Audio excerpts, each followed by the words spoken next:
देहरादून।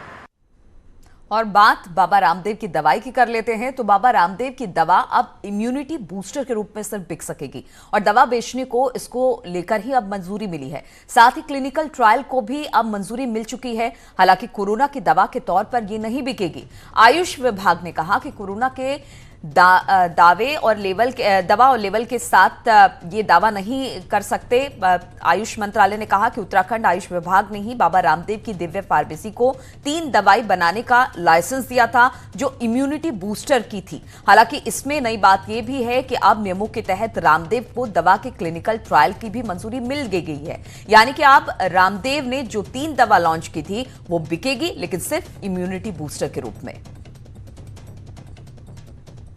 सरकार ने कहा कि अगर उनको क्लिनिकल ट्रायल वगैरह करना है तो भारत सरकार का कोई पत्र आया, पहले गजट आया, तो उसके हिसाब से उन्होंने कहा कि उसके हिसाब से प्रक्रिया के आधार पे आप जो है अप्लाई करिए भारत सरकार में क्लिनिकल ट्रायल के लिए। और रामदेव की दिव्य योग फार्मेसी में ड्रग इंस्पेक्टर हरिद्वार के निरीक्षण के दौरान कोरोनल टैबलेट के लेवल पर कोरोना वायरस का छायाचित्र बना पाया गया, जबकि दिव्य योग ट्रस्ट ने स्टेट ड्रग लाइसेंसिंग अथॉरिटी को भेजे अपने जवाब में लेवल पर कोरोना वायरस का छायाचित्र होने से इनकार किया था।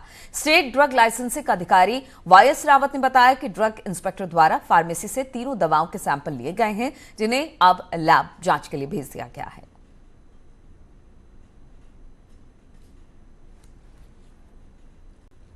ड्रग इंस्पेक्टर कल वहाँ फैक्ट्री में गए थे इनकी, जिसके लिए हमने दिव्य फार्मेसी में, जिसमें हमने लाइसेंस दिया है, उन्होंने कल इंस्पेक्शन किया। इंस्पेक्शन में उन्होंने भी पाया है कि लेवल क्लेम पे कोरोना का चित्र बना हुआ टैबलेट, कोरोनिल के लेवल क्लेम पे, कोरोनिल का जो टैबलेट है उसके क्लेम पे वो बाहर जो है कोरोना का चित्र बना हुआ है, जिसको उन्होंने भी उनको कह दिया है हटा दें, और वो रिपोर्ट मुझे भेज रहे हैं और हम भी उनकी रिपोर्ट का इंतजार कर रहे हैं। और कल हम उनको इस तरह का पत्र जारी कर देंगे कि उसको हटाते हुए आप अपना निर्माण करें। और इंडिकेशन और जो उस दवा के जिस उद्देश्य के लिए, जिन बीमारियों, जिन लक्षणों के लिए, या जैसे इम्यूनिटी के लिए, खांसी बुखार के लिए दी गई है, उसी का ही उल्लेख करें। और वहीं रामदेव की कोरोना की दवा बनाने का मामला अब हाईकोर्ट भी पहुंच गया। हाईकोर्ट ने रामदेव की कोरोनिल दवा पर केंद्र सरकार को नोटिस जारी किया और केंद्र से अपना पक्ष रखने को कहा है।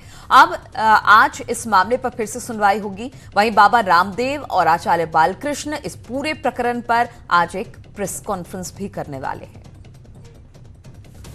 तो बाबा की दवा जिस तरह से विवादों में आई, पूरे तामझाम के साथ बाबा ने कोरोना के वायरस को खत्म करने की बात कही थी, लेकिन जब मामला पलटा तो बाबा ने कहा कि ये सिर्फ इम्यूनिटी बूस्टर बढ़ाने के लिए है। हमने कभी दावा नहीं किया कि यह कोरोना जैसी बीमारी को खत्म कर देगा। और फिर अब ये पूरा मामला आयुष मंत्रालय को गया है। हालांकि इम्यूनिटी बूस्टर के रूप में आयुष मंत्रालय ने इसको मंजूरी दे दी है कि आप इस हिसाब से बाजार में अपनी दवा को बेच सकते हैं। और साथ ही इस पर से कोरोना का जो चित्र बनाया गया था कि कोरोना बीमारी से खत्म होगी, उसको भी हटाने की बात की गई है। साथ ही साथ इस बात की भी मंजूरी मिल गई है कि आप अब क्लिनिकल ट्रायल अपनी दवाई का कर सकते हैं और फिर क्लिनिकल ट्रायल में क्या कुछ आता है उस रिपोर्ट को आप आयुष मंत्रालय को भेजेंगे। उसके बाद डिसाइड होगा कि क्या कुछ इससे फायदा कोरोना को लेकर हो सकता है, कोरोना जैसी महामारी को खत्म करने के लिए हो सकता है। लेकिन अब यह मामला चूंकि हाईकोर्ट भी पहुंच गया है, आज इस पर एक बार फिर से सुनवाई होगी। और साथ ही साथ जब लगातार विवाद बढ़ रहा है तो कहा यह जा रहा है कि अब आज बालकृष्ण और स्वामी रामदेव एक प्रेस कॉन्फ्रेंस भी करने वाले हैं। सुनील नवप्रभात इस वक्त देहरादून से हमारे साथ जुड़ गए हैं। सुनील, तमाम विवादों के बाद अब इम्यूनिटी बूस्टर के रूप में तो बाबा रामदेव और उनकी फार्मेसी इस दवाई को बेच सकती है, लेकिन फिर भी मामला कोर्ट में है, बहुत सारा विवाद हुआ है और आज खुद बाबा रामदेव और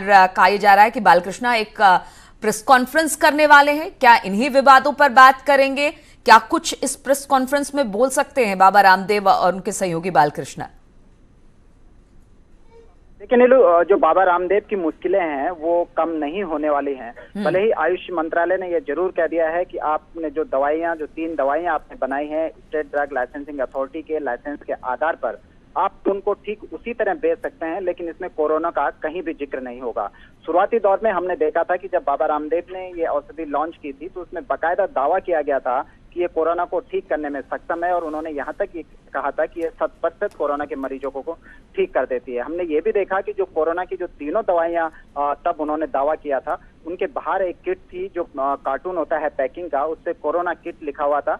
लेकिन जब स्टेट ड्रग लाइसेंस अथॉरिटी ने बाबा रामदेव को दिव्य योग फार्मेसी को नोटिस भेजा कि आपने किस आधार पर इसका कोरोना का दावा किया, किस आधार पर आपने कोरोना किट का उल्लेख किया और किस आधार पर आपने जो कोरोनिल टैबलेट बनाई है उसके लेवल पर आपने कोरोना का छाया चित्र बनाया। इसके जवाब में जब शुक्रवार को दिव्य योग फार्मेसी ने अपने नोटिस का जवाब भेजा तो उसमें बाकायदा स्पष्ट तौर पर इन सारे आरोपों को खारिज कर दिया गया था और दिव्य योग फार्मेसी का कहना था कि उसने जो ड्रग लाइसेंस अथॉरिटी का जो लाइसेंस है उसके किसी भी नियम का उल्लंघन नहीं किया, ना ही उन्होंने कोरोना की दवाई बनाने का दावा किया, ना ही उन्होंने कोरोना किट इसको नाम दिया और ना ही उन्होंने जो कोरोनिल टैबलेट है उसके बाहर कोरोना वायरस का कोई छायाचित्र बनाया। लेकिन इसमें एक बड़ा पेंच ये भी है कि कल जब स्टेट ड्रग लाइसेंस अथॉरिटी ने जो हरिद्वार के ड्रग इंस्पेक्टर हैं जंग पांगी, उनको जब मौके पर भेजा, वहां से तीनों दवाइयों की जो कोरोनिल टैबलेट है और इसके अलावा स्वाश्री जो वटी है वो दो टाइप में वो वटी है, तो तीनों दवाइयों की जब सैंपलिंग की तो इस दौरान मौके पर पाया गया कि जो कोरोनिल टैबलेट है उसके लेवल पर आज भी कोरोना वायरस का छायाचित्र अंकित है और बाकायदा ड्रग इंस्पेक्टर ने इस बात को रिकॉर्ड में इसको दर्ज किया है।